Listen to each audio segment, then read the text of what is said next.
Howdy, crew. My name is Nathan Donnelly. This is Northwest Resilience, and I wanted to do a episode 6, season 1 backstory video for The Alone Show, which I was on last year and which is airing right now. I think we just had episode 9 air on the History Channel last Thursday. I'm going to try and avoid any spoilers for future episodes in this video and focus this one on just episode 1. I have taken some notes. I had a chance to re-watch it earlier today because I had a back spasm at work yesterday and I've basically not been able to work today. So I'm just trying to take it easy today and put out one of these videos. I've been wanting to do it for a little while. So I'll go off of these and kind of address things. I took notes as I watched the episode and wanted to bring in some things that didn't make the cut. There's ungodly amount of footage that the production gets from us. There's season 1, 10 people out in the field, and we're producing about 40 hours of footage a week, and they have to make a 40-minute episode out of that. So a lot doesn't make the cut, unfortunately, and so I wanted to fill in some gaps, maybe answer some questions. If you have any, you can put them in the comments down below. You can also follow me at northwest.resilience on Instagram and look me up there, ask questions there. That account, anything Northwest Resilience I have put together since coming back from Alone to further my business as a survival skills teacher and a consultant in permaculture, survival skills, disaster preparedness, and fire-wise safety. So that's a little bit of my background. I go into it a little bit more. I am 40 now. I was 39 at the time that that we were out on the show, which was just about 11 months ago now that we were deployed via helicopter. And I have worked my entire adult life as a professional outdoors person, either as a national park ranger, backcountry park ranger, a wildland firefighter, a biologist. Currently, I am helping to run a youth conservation corps crew in the county that I live in, actually 3 crews on 3 different islands, and teaching middle and high school crew members what the potential of being an outdoor professional steward could be. And I enjoy that work a great deal. I also teach primitive living skills, outdoor living skills, to anybody who's willing to learn, who's willing to come out and give their engagement to a class. I really enjoy teaching a great deal, and it's something I've been doing for about 20 years. And I started working as a park ranger when I was only 19, and I had already been volunteering for about 7 or 8 years doing field biology work, going out and beating the brush for baby elk so we could put radio telemetry devices on them and figure out what's killing the elk, and spotted owl surveys, and a myriad of other different things. I've done a lot of fisheries work in the past down in California, but the Northwest has always been my home, and I've lived in this environment for quite a bit of my life.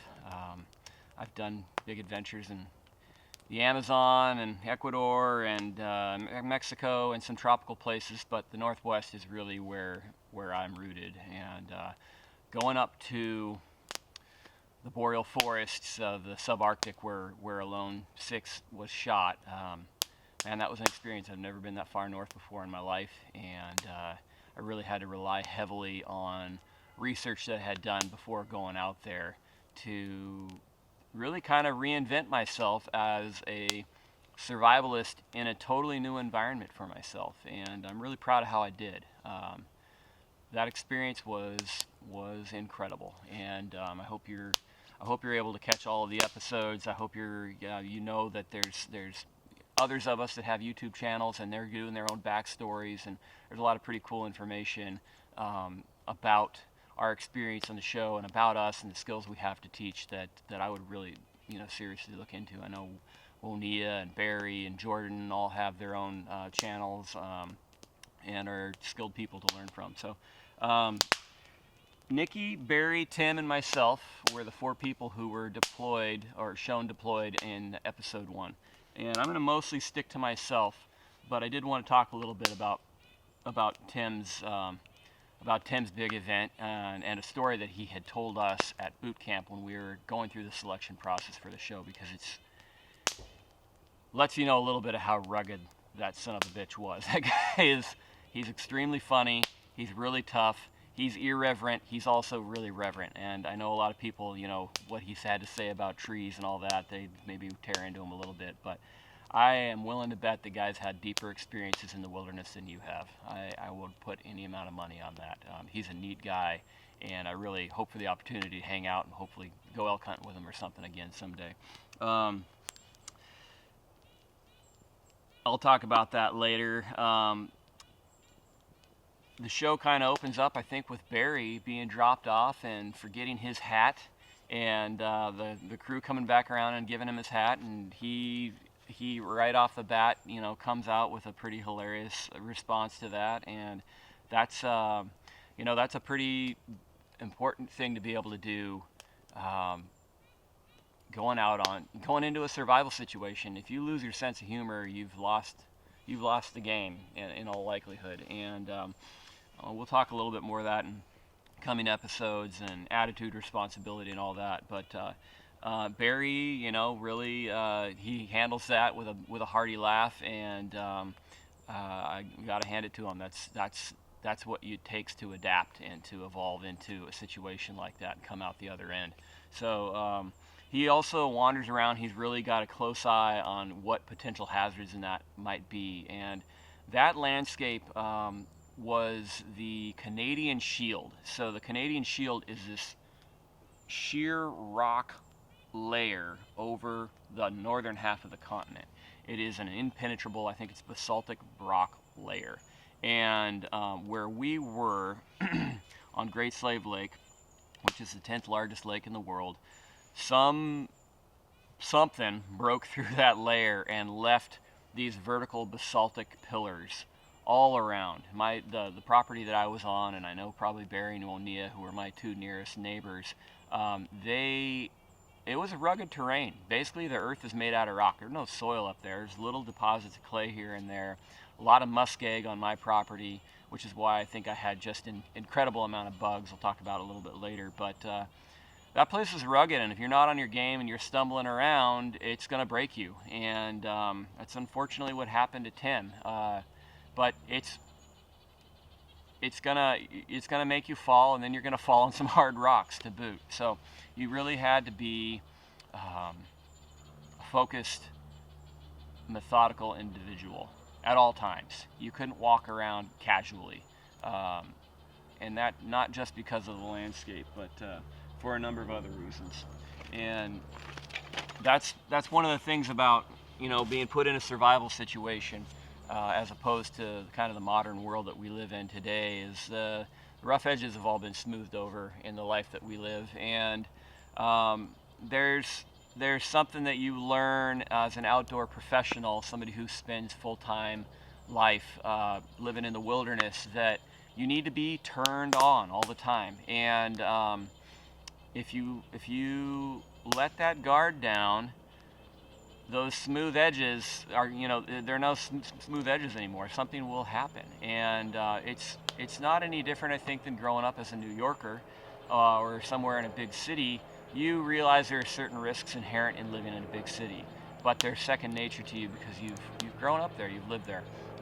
Being in the wilderness, very similar situation, and I'm going to try and get my head out from behind this cloud of smoke here a little bit, but very, very similar. You just kind of have to have an inherent knowing that there's a certain level of awareness you have to have, and Barry has that. He mentions it, and you're darn right, that rocky terrain was full of ice-created cracks and glacial piles of boulders, and it was a rugged terrain. So Nikki showed another challenge that we all dealt with out there, and that was all the camera equipment that we had to have. We were supplied with a whopping big Pelican box full of really 6 cameras. We had 2 game cameras, which you don't really think about that much because you put them on a tree and stop thinking about them. A little JVC handy cam that was kind of waterproof, shockproof, a couple of GoPros, and a main larger Sony camera that was, a professional television camera that was worth, thousands of dollars. That was no joke, transporting all that, all the batteries, all the memory cards, keeping all that organized. What are the dead batteries? What are the memory cards that are full? And then hauling that thing from where we got dropped off to where we were going to eventually camp. I'm not sure how far others had to move to do that, but I moved roughly a half a mile. And that was not a half a mile up a trail. That was a half a mile bushwhacking through Labrador tea and willow and down trees. And that was significant object to move through that kind of terrain. And luckily I only had to do it the once to get to my camp. But where I got dropped off on my helicopter is where I set my fishing net. It was really serendipitous that that's where they dropped me off, because that was pretty much the only place and the closest place to where I eventually camped to put a gill net. The bay anywhere closer between my gill net and camp, a half mile away, was just too shallow. You could not have a gill, and my gill net was only about 4 or 5 feet deep, but the fish aren't hanging out in 4 or 5 foot deep water, especially the big ones. And the gill net that we were allowed to take, the mesh size in it, the stats on what it needed to be was 10 meshes deep, so those diamonds that it's made out of, 10 of those deep, and each mesh had to be 5 inches, and it could be 12 feet long. So that's not a commercially available net. You can hire a net maker to make one of those for you if you know such people or where to find them. I personally had been really curious about making nets for a while and decided I wanted to make my own gill net from Bankline, from scratch, and that's what I started doing. I spent about 2 solid weeks reading every book I could find on net making and knots, and scouring YouTube and any other resources I could for how to make and deploy and use and maintain a gill net. The gill nets that have been on the show in the past, a lot of them were made out of out of some kind of a monofilament, which I don't, the Bankline I used was about 200-pound test, so it was quite rugged. I wanted it to be something that could produce for months and not be broken down from the effort. Justin in season 2, he actually made a net out of his hammock that he had, so it was a fairly robust twine that was made out of as well. So it was really serendipitous I was dropped off where I was. Unfortunately, I ended up having to move my camp about a half mile around the end of the bay, and that's where I wanted to be protected from the wind. The place where they dropped us off was very exposed and unfortunately open to some pretty heavy weather, which I had to be in anytime I was out there barehanded checking my net in temperatures that would pretty much freeze your net solid in 10 or 15 seconds of it being pulled out of the water. So it was a pretty rugged place to be at once it started to get cold. So I luckily realized that the backpack that they sent us out there, these giant Mountain Hardwear expedition-sized backpacks, are like 10 or 11,000 cubic inches. They're massive, and they have compression straps that go around them that I thought might be long enough to actually girth around that Pelican box. So what I did was take that backpack off, put it on the ground, and I was to the millimeter just long enough to force the straps around the Pelican box, and then put it on my back like a backpack, and then hike it back to camp.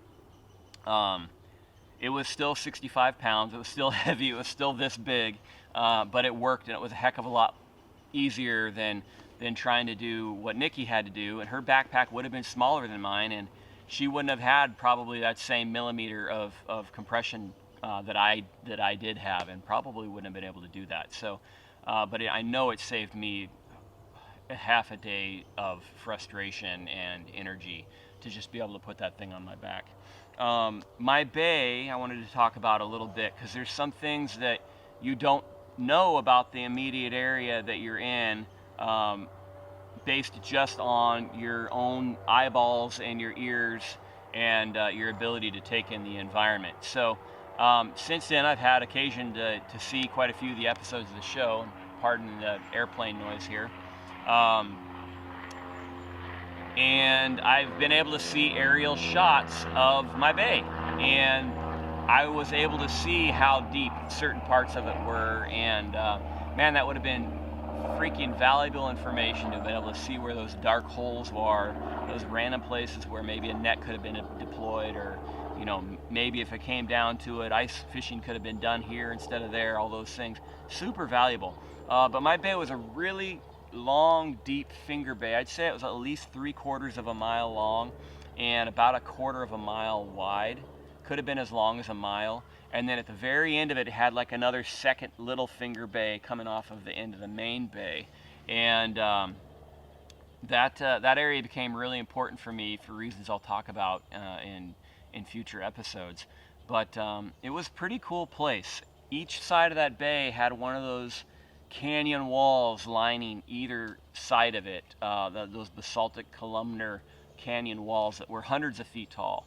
And I explored both of those. In fact, the first thing I did once I stepped off of the helicopter was point uphill and go to the ridgeline at my back, because I wanted to get a bird's eye view of where I was going to point myself for camp, and instead of wander aimlessly, have a pretty good idea.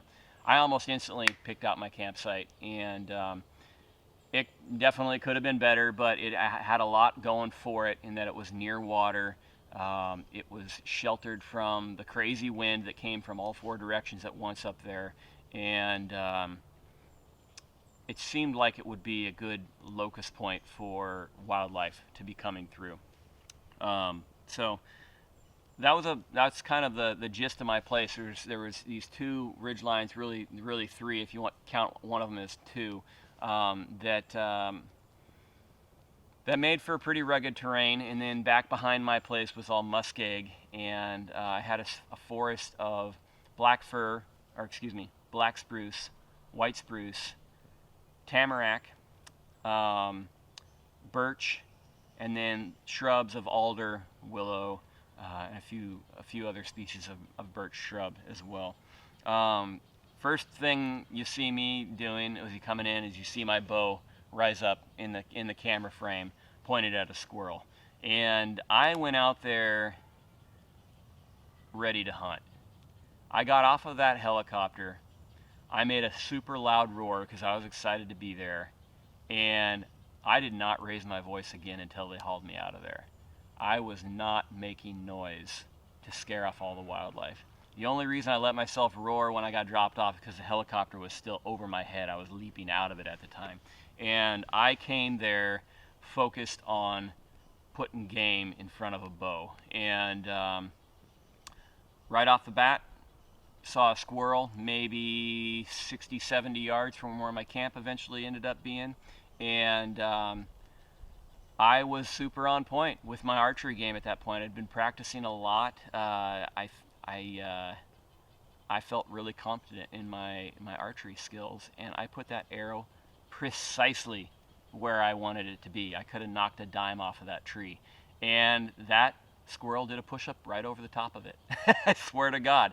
I probably grazed the fur, through his belly, and squirrels are incredibly fast, and that's what happened. So I was really there to hunt, though, and I was not willing to lose an arrow to a tree. And like I said, I was pretty near camp, so I decided to fell that tree.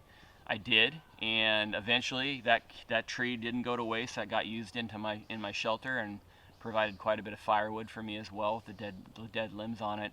But that one squirrel continued to live in my area for the rest of my time out there. I never did get another good shot at it.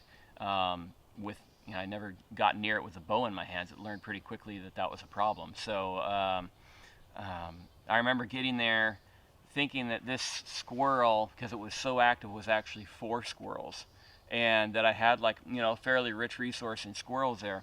Turned out it was only 1 squirrel. It didn't even have a mate, with about a 5-acre range. So that's how dispersed wildlife is that far north. It's not that rich and abundant in wildlife unless you happen to be where they're all migrating through. You've got to pinpoint that place. And if your drop-off site isn't that place at that time of year, then it doesn't matter. My area was absolutely covered in scat from muskox and moose. I mean, everywhere. There was tracks everywhere. There was a lot of sign for wildlife, and none of it was newer than the previous spring. None of it was less than months old. I did see moose tracks from a young moose pretty early on, maybe a few days after the first snow, which I think started on day 3 or 5.